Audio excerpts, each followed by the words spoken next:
தாத்தான்னுவாங்க, முத காரை வீடு கட்டினது எங்கள் தாத்தான்னுவாங்க, அந்த ஊரில் பாதி சொத்துன்னுவாங்க. எல்லாத்தையும் வித்துட்டாரு. ஏன்னு கேட்குறேன், ஒரு வக்கீல் ஈகோ, அதை பேட்ரிக் சார் பேசுவான்னு தெரியும், நான் இவ்வளோ சூப்பராக பேசுவான்னு எனக்கு தெரியலை.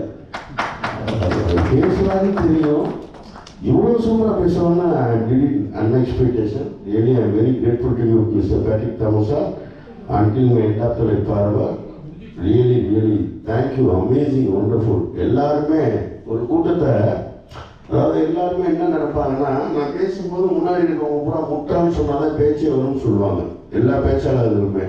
அப்படி எதுவுமே சொல்லாமல் என்ன எளிமையோ என்ன இயல்போ, ஏன்னா இங்கே இருக்காது பூரா சாதாரண ஆள் இல்லை. இங்கே ஜஸ்டின் பாலா சார் ஒரு 600 கோடி வசூல் பண்ண எம்டி, சிவபாஸ்கர் சார் டெக்னோவிஷனை, வாங்க சார் பாலா சார் வாங்க, அவருக்கு பின்னாடி ஒரு 300 டைரக்டரை உருவாக்கின எம்டி, அங்கே சிவபாஸ்கர் சார் டெக்னோவிஷன் உருவாக்கின MD, mister Patrick Thomas sir ஒரு கம்பெனியோட எம்டி, ஆருத்ரான்னு ஒரு கம்பெனி ராஜசேகர்னு ஒரு பையன் இருந்தாப்புல 20,000 கோடி வசூல் பண்ணாப்புல. மிஸ்டர் ஜேகே சாருக்கு டீ வாங்கி கொடுத்த பையன் தான் அந்த பையன். சன்டிபியோட எம்டி. இங்கே எல்லாரையும் கூப்பிடணும்னா டைம் பத்தாது. அதான் என்னை யாரும் கேட்டாங்க, ஏங்க எல்லாருமே லீடர் வருவாங்கன்னு பார்த்தா எல்லாருமே எம்டியாக இருக்காங்க பிஎன்எஸ்ல இருக்குன்னு.